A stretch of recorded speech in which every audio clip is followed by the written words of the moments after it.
may natabunan o naagian og truck, patay sa mga kaigsunan, trailer truck pa yun. Uban pa mga balita na hipos ni katropang Benji Talisay katong Siron. Live report. Yes, good morning katubag Jerry, may bunta katubag Job Ben, mabog ng kumuntagon, karuan lawa. Sa pinakalinis update, kato na hipos sa kanig insidente, dito sa Toledo PNP katubag Jerry, ni magkakaroon ang kanyang suspect nga si Roel Lagaras Villa Peña, nga siya ni patay nga sa maogang agaw, nga si Crystal Joy Lagaras Abarquez.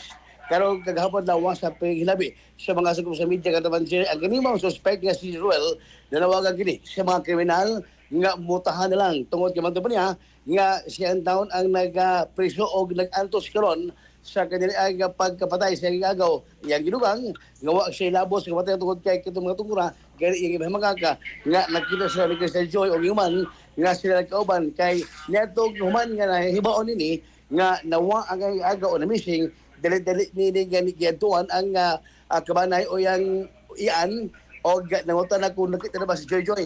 Mao to nga dihang paggawa papagiging pag Jerry ni ani sa agini nga mutabang siya sa pagpangita man ang pagpangita ganing kanibito ang suta sa mga CCTV cameras aron makitaan kung kiaha magyud ang agaw apan sa pila ka mga adlaw sulod sa walo ka ito Jerry, ang kini mo ang patay lawas ni Crystal Joy na bagang kini nitong adlaw nga kining kuha ko nitong adlaw Huwebes alas 5 sa hapon ang tagna human nga usa kayro nga ang pangan Brownie ang nagkatawag sa paa sa mga bata o naglapas bata nga nagbadlungan sa tag-iya zero mao to ilang isubay og didto nakita sa kini kilibulang gabahin nga naghikot ang kini bata o kini 12 anyos nga si Crystal Joy gituhan sa PNP Toledo nga posible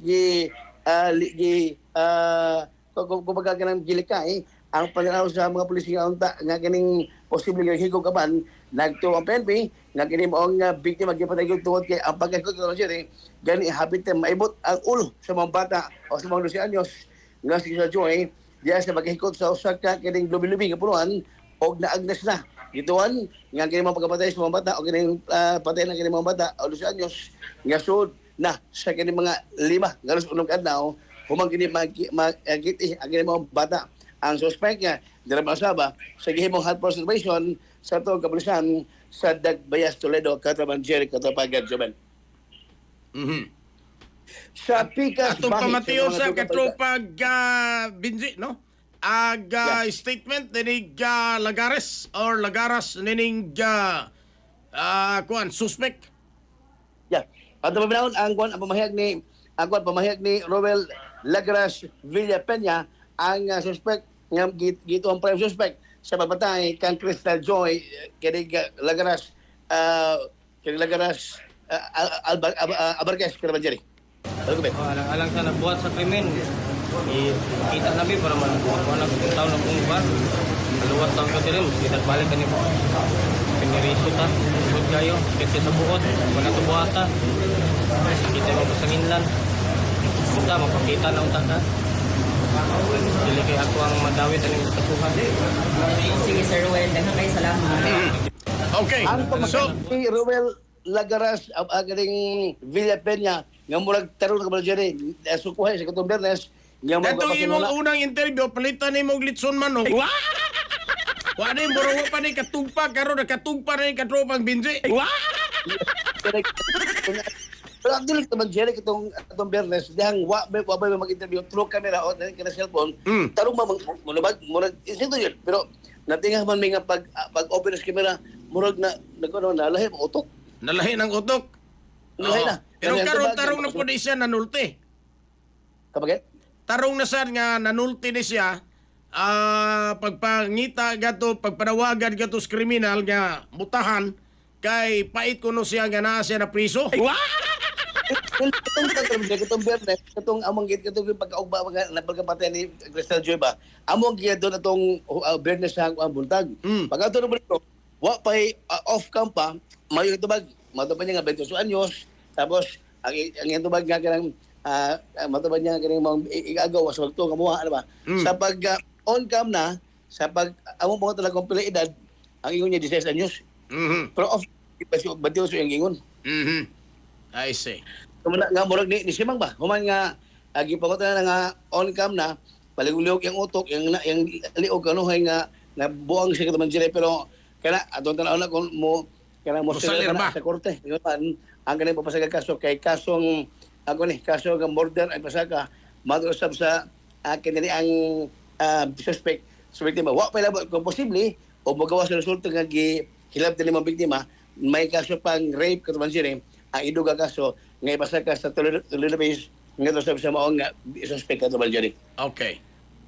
Sa Pikas Bangis, ito mga balita ng hipos, gikan na usab sa kanini ang lungsod sa ganing Karumanjeri kini lungsod sa Kwan sa Balamban o sa ang kining angos sigihim o sa nahitabo pagpamusil niadtog milabing alas 4:30 tag na sa hapon dito sa kanini ang usa ka barangay Tunga kung sitio Tunga barangay Kantuon sa lungsod Balamban kini bawang biktima Karumanjeri ang gila ni police Lieutenant Colonel Roel Burlat, ang hepe sa Balaban PNP, nga mato ba, kini mga biktima usa ka kanhi konsyal sa bawang nga barangay.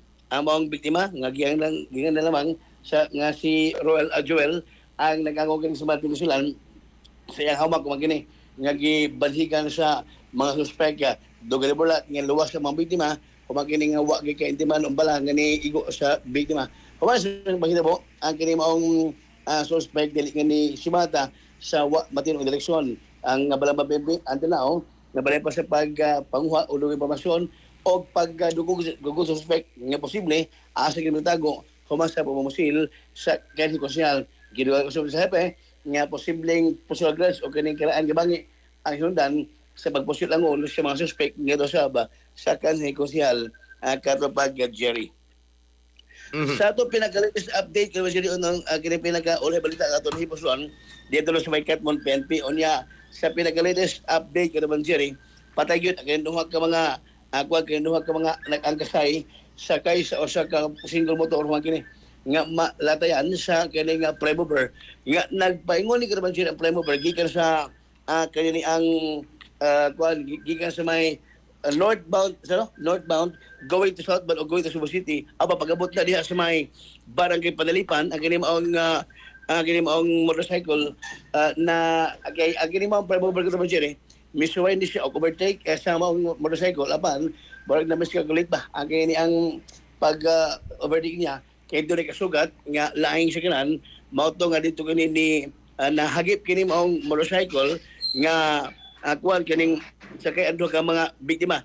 Ang kini mga biktima ko Jerry gila sa to Katmon PNP mga katropa nga ato gipakita sa mga biktima kay nadiri no ang kini mga biktima sa kining kining motorcycle gila nga sila si Jerlyn Kulungon 3 anyos nga taga barangay Ginsay Danau City samtang ang yang angkas nga sakay nga babae nga mao si Jennifer Dumansong. Hingko lang edad, ang driver sa Prime Mover ka Jerry, gila nga si suspect Prime Mover nga si Mark Abisalon, hingko lang edad og taga Infanta Velasquez Street, Balot, Tondo, Manila. Sa kasamtangan, ang kaninduhan patang karos sa duhang mga biktima sakay sa kining motor ang karos punarya sa ang kining driver ani karon diri mismo sa kining Selda sa Katmon PNP. Kasong posibleng basta kining kasong reckless bodes resulting to double murder, double homicide ang atubang sa mga suspect sa ang kabanay sa kining mga namatay ang adto pagkaroon sa tawag Katmon PNP ano may kalayunan og mausuta kung sa ilang posibleng bison sa busa ka pa sila kaso o maging negosyo lang ang kining maong kamatayon sa ilang kabanay ng Jerry. Ang Premover nga sa kilan o ganang truck na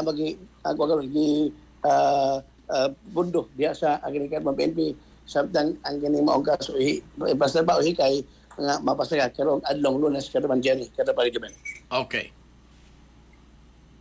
Mao kana tong pinaka-latest update yung mga balita ng hipos gikan sa Toledo agani Balamban o Katmon PNP kasabay magalimot gyapon sa pagkaplas ganoon na sa Santon Herbal Oil magkatabag kini og makahatag og alibyo labi na kung doon mga panahon sa lawasan sa ato na balawan, hinimo kinisiya store kapahitan.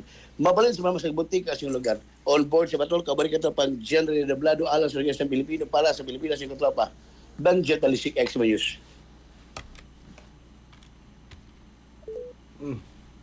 Anong di ba mo tingog ni? XFM Report.